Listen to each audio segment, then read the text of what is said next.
I've always been a huge Fire Emblem fan, but I grew up with the handheld games. I remember reading about Path of Radiance in magazines, and though I owned a GameCube when it came out, for whatever reason it passed me by. That said, I really wish I hadn't ignored it, because when I finally played this game years later, I realised what a gem I had missed out on. Fundamentally, there isn't much different about Path of Radiance. It's still the same old Fire Emblem, but in 3D. However, there are subtle differences that make it quite unique.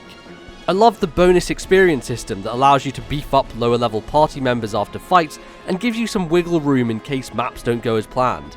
The shove mechanic is genius and has saved my bacon in more situations than I care to admit. I'm personally not a big fan of the Lugu's Beast units, as they have a transformation gauge you always have to keep on top of, as well as them not being able to change class, and that's one of my favourite things in Fire Emblem. And this was the first game I played in the series with a playable soldier unit in Nephany, who turned out to be my favourite unit across both Tellius games. The thing that makes this game so fantastic though is its consistently great map design with interesting objectives and a really well maintained difficulty balance. Maps like the one where you have to dodge boulders that are rolling down a hill at you really show the creativity at play here. It is a game that's hard to get your hands on these days, but it's well worth playing if you can.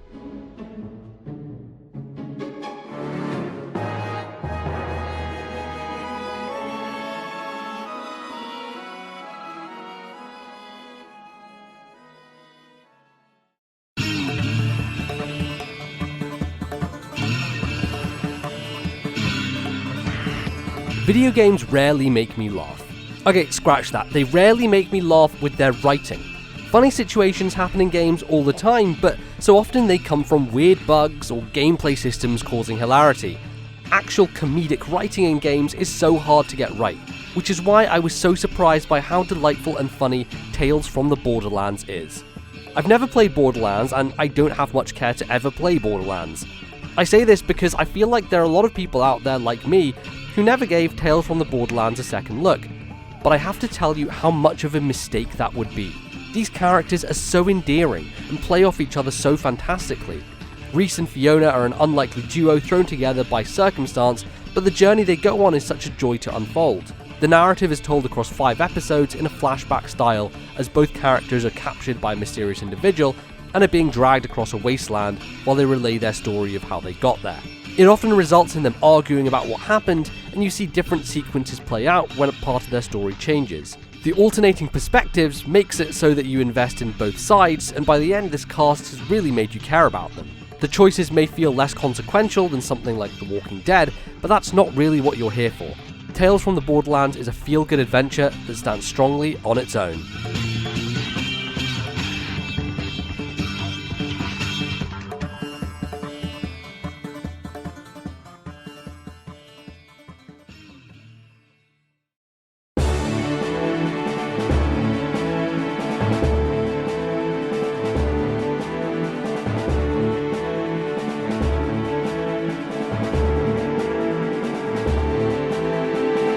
I have such a long history with the Wind Waker.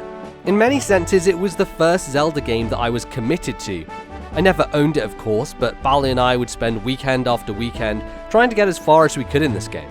He would control Link and I would be on game facts duty, reading out instructions as we slowly muddled our way through dungeons like Tower of the Gods. It may sound silly now, but we were very intimidated by Zelda games, and without a guide, we really were running around like headless chickens.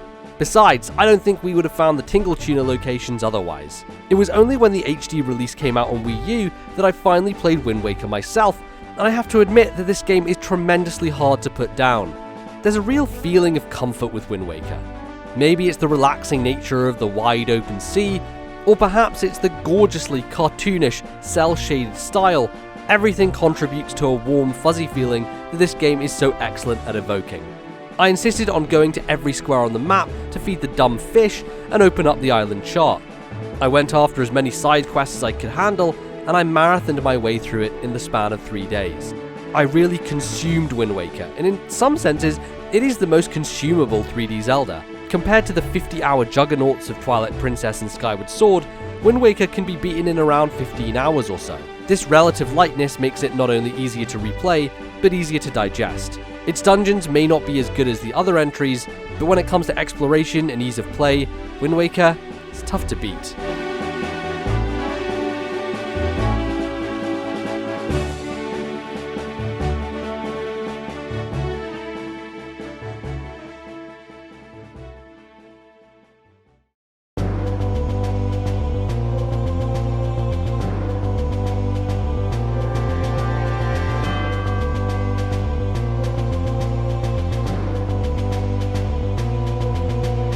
What if you took the slick controls of Metroid Fusion, the wordless storytelling of Super Metroid, and the world design of the original Metroid? Sounds pretty good, right? Well, Metroid Zero Mission exists, and if that sounds good to you and you haven't played it yet, what are you doing with yourself? Zero Mission is similar to Wind Waker in a sense, as it's one of the easiest Metroid games to play. The bosses go down without much of a fight, and the exploration, though more open-ended than Fusion, always gives you an objective marker to shoot for, so you're never wandering around not knowing where exactly to go next. But this slickness and pace is what makes Zero Mission so fantastic. I remember being unable to put it down because it just never lets up. But Zero Mission is also known for its shift in pace, when during the last part of the game, you infiltrate the space pirate facility in your Zero suit. This section completely changes things, shifting to become more of a stealth game, and though it can at times be frustrating, it's so cool that they take away all your powers in a way that makes sense for once. The tension and suspense of whether or not you're going to be caught took me back to moments in Fusion when the SAX would rear its head.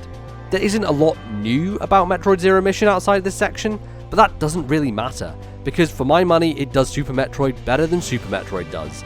And until that game gets remade, this one will keep the crown.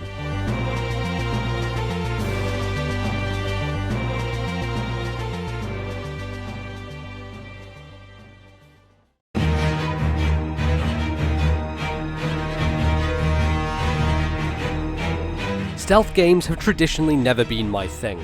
I get so frustrated with games that force you into stealth, then instantly game over when you get caught, making you repeat the same area endlessly. This design philosophy epitomizes my least favorite open world mission type. Tail this dude, but don't get seen! As a result, I always steered clear of games like Splinter Cell, thinking that they just weren't for me. Then came Mark of the Ninja. Clay's 2D art style is unmistakable and has such a flair to it, so this game instantly stood out. I love how all the information is so clearly available to you. Enemy sight lines, hidden passage entrances, even the colour of your character and guards will change depending on whether they are in shadow or in light. Being able to distract people through throwing knives at objects, taking down the power to remove light sources, hiding in a doorway to suddenly jump out.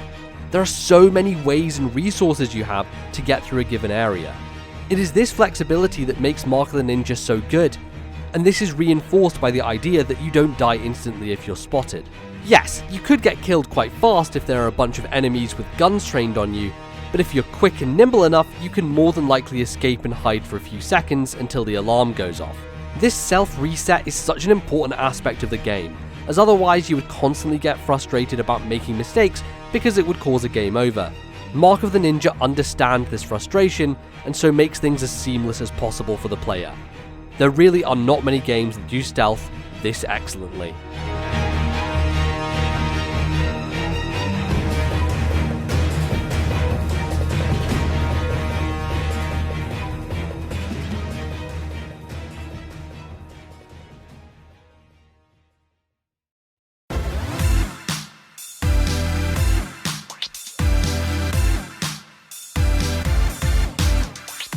Big new IP is something that Nintendo fans had been asking for since Pikmin on the GameCube. Yes, there were smaller projects in that time, but Nintendo hadn't pushed a big new idea for a good long while.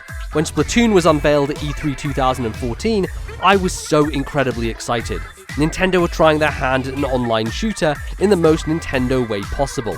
Here was a game that wasn't about headshots and no-scopes, but rather about shooting the world around you to win.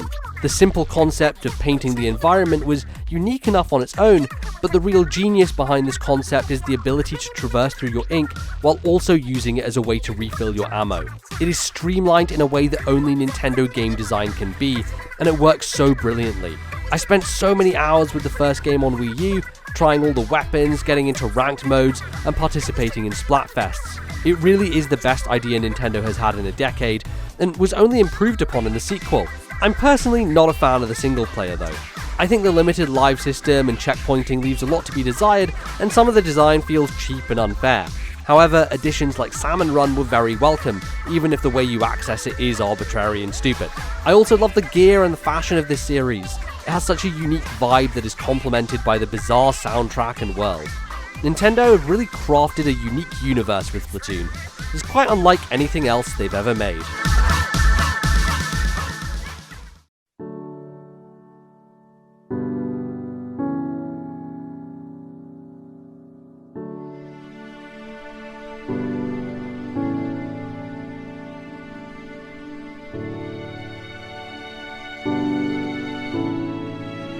At first glance, you wouldn't think much of To the Moon. Its RPG Maker origins are pretty blatant, so distinguishing it from hundreds of other sprite-based asset flips may initially be tricky. But what lies underneath is an incredibly special experience. To the Moon tells one of the most affecting stories in video games. The concept is fascinating. In this world, there is technology that can change people's memories, but it's reserved for when you're about to die. This allows people with regrets to die peacefully by erasing those regrets from their memory and replacing them with an idealistic version of their life. The characters you play as are two scientists, and they are called out to help an old man who wants to go to the moon before he dies. What follows is a time travel adventure as you work your way backwards through his memories to find the inception point where you can change his course in life and go to the moon. This storytelling choice to slowly unravel his story by learning it in reverse is genius, and sets up so many emotional punches so effectively. The writing is equal parts funny and heart-wrenching, with the two scientist characters providing a lot of the comic relief to lighten the otherwise heavy subject matter. Though the game definitely shows its age, good storytelling is something that doesn't get worse with time, and this is certainly a tale worth experiencing.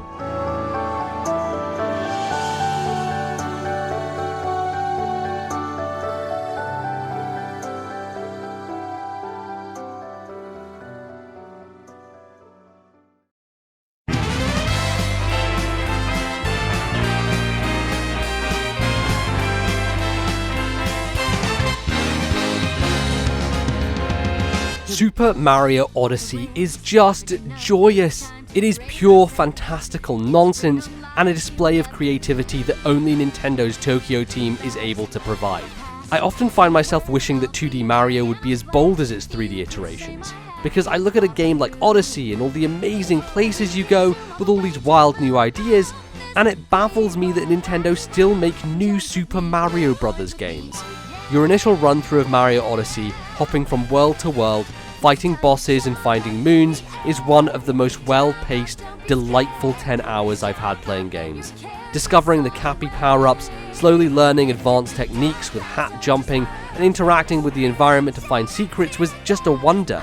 And wonder is really the word to describe each new thing in Mario Odyssey. There are power-ups in this game that Nintendo could very well have built whole 5-hour games around, and I would be content playing them.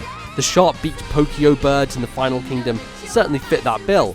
The idea that you can be a pan-throwing, chef-hat-wearing Hammer Brother one moment and a sentient lava bubble the next shows just how much variety is on display here, and how much traversal changes depending on your quarry. However, the thing that really makes Mario Odyssey sing is the movement. This is the best Mario has ever felt in 3D, with Cappy adding so many additional possibilities that you can approach the same jump in myriad ways. 100%ing the game may have burned me out somewhat, but nothing can take away the magic of that first playthrough.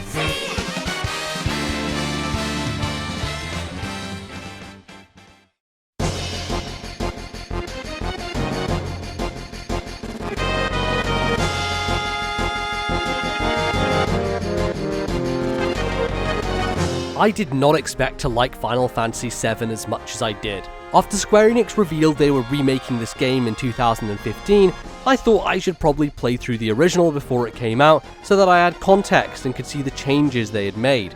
Also, Final Fantasy VII is like one of the most revered video games of all time, so I should probably play it. The problem is that FF7 is a game that has aged pretty poorly visually, alongside most of its PlayStation and N64 brethren. This was a generation of games that I grew up with, but are also so much harder to go back to these days. That said, I played the HD re-release on PC and came to appreciate its archaic look.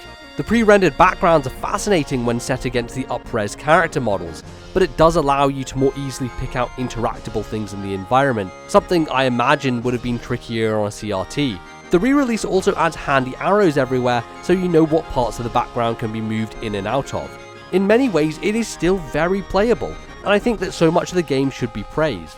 I love this group of characters. They're also different in look and personality. I do think it falls short in the writing department, as the localization was infamously bad, and it really doesn't make sense a lot of the time. That said, I think the main beats of Final Fantasy VII are very interesting, and certainly surprised me with the reveals here and there. My main party was Cloud, Tifa, and Red 13, and though I swap party members occasionally, this game really makes it easy to do so. The materia system means that you can just put a bunch of materia on someone and they'll practically be the same power as a party member you've been using much more. Similar to Chrono Trigger, I never found myself having to grind in this game. The difficulty is so well balanced and the battle system is so breezy that it really is a joy to play through. The world is large and diverse and even has its fair share of dumb mini-games. Despite its age, Final Fantasy VII surprisingly holds up tremendously well.